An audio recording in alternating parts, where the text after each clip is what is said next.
Mababa man ang turnout ng mga botante, sa pangkalahatan naging mapayapa raw ang plebisito sa Lanao del Norte at North Cotabato.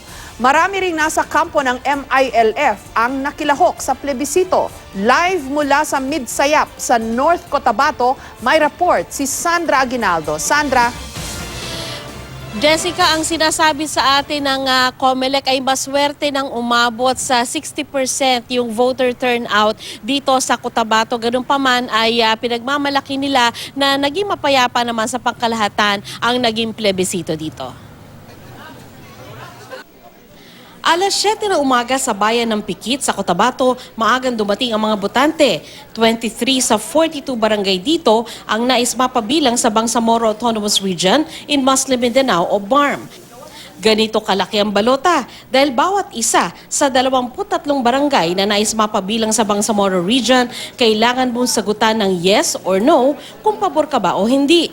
Pinuntahan din namin ang komunidad sa Pikit na tinitirhan ng mga miyembro ng Moro National Liberation Front o MNLF at kanilang pamilya.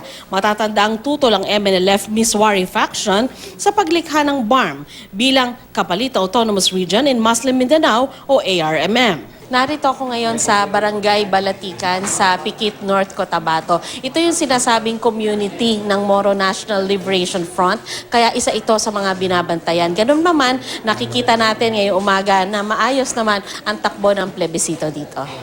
Kasama ang mga kinatawan ng COMELEC, sunod naming pinuntahan ang Camp Raja Muda ng Moro Islamic Liberation Front. Doon nadat na naming marami ang bumoboto. We have conducted a series of advocacy informing our people about the BARM and the BOL. So we observed that they are all enlightened about the importance of the advantage of the BARM and the BOL. Ayon kay Commander Abbas, pinagbili na ng MILF ang mga tauhan nila na makipagtulungan sa gobyerno, lalo na sa gun ban o hindi pagdadala ng baril. Pero sa munisipalidad ng Alyosan, isang nagpakilalang MILF member ang nahulihan ng baril sa labas ng isang polling precinct. Agad siyang inaresto at nakatakdang kasuhan ng illegal possession of firearms at violation ng COMELEC gun ban. Paliwanag naman ni Muhammad Sansawi, 32 anyos, pang self-defense ang kanyang armas at wala raw siyang balak manggulo sa eleksyon. Dinala ko na yung baril ko, yung kapatid ko lang. Sinuntok niya ako. Kaya dinalaan ko na yung baril. Tagal kami yung nag-away.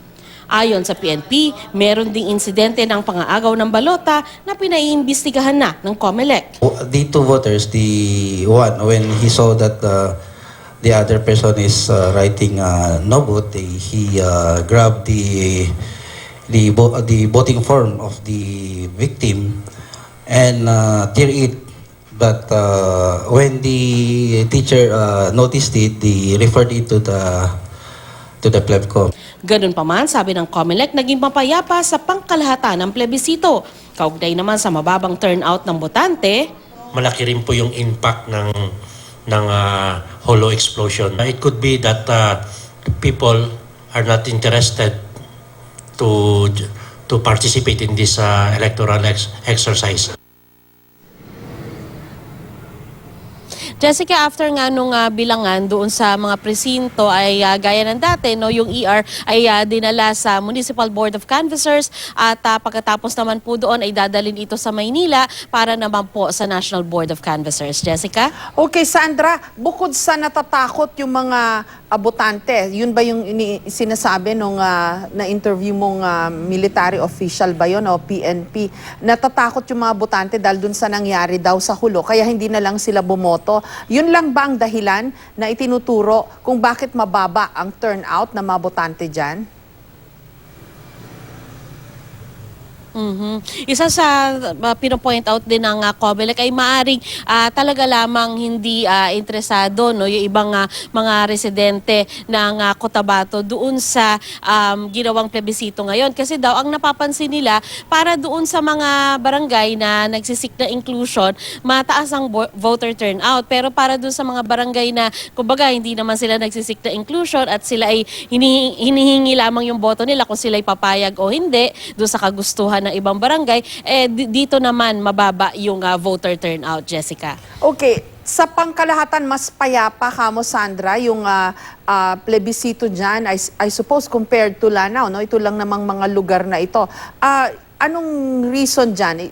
Does it have anything to do also with yung kung gaano kasidhi yung pagnanasa ng mga tao riyan na mapasali o hindi mapasali dito sa bubuuing BARMM? Doon sa mga security briefings no na nasaksihan natin, isa dun sa mga binabantayan kasi nila ay yung talagang kumbaga kanilang border no with Maguindanao, at ang ginawang hakbang nila diyan ay nagbabantay dito sa Cotabato side, may nagbabantay din dun sa Maguindanao side. At bukod diyan, Jessica, ay talagang marami naman talaga yung i-deploy din na sundalo at pulis dito. Ang sa political end naman, ang sinasabi kasi rin dito, Jessica, ay bagamat naging masidhi ka ngayong pangangampanya ng para sa yes votes no nitong MILF, yung para sa no votes ay kumbaga mas tahimik sila, hindi masyadong pinag-uusapan. At in fact, kanina may kausap akong isang negosyante, no, nag-try daw silang mag-put up ng isang forum na talagang balanse. Merong pabor sa yes, may pabor sa no, pero nahirapan silang kumuha noong expert no na magpapaliwanag kung bakit no. At isa sa mga sinasite na dahilan ay medyo natatakot para sa kanilang kaligtasan. Kung ikaw man ay gusto mong mag-advocate para sa no, ay hindi sila naglalakas ng loob at sila'y tumatahimik na lamang, Jessica. Okay, anong estimate ng mga tiga-COMELEC dyan? Kailan natin na malalaman ang resulta kung ang boto ba dyan ay yes or no? Sandra? Yes, Jessica, ang nakikita nilang timeline, no, sabi nila, ang estimate nila by 12 midnight, maaring matapos na lahat doon sa mga presinto. Tapos magsisimula yung trabaho ng Municipal Board of Canvassers, at tingin nila bandang 9 ng Pebrero ay maaring on the way na to Manila itong mga resulta para naman doon sa trabaho ng National Board of Canvassers. Jessica? Maraming salamat at ingat kayo dyan sa Midsayap, North Cotabato, Sandra Aguinaldo.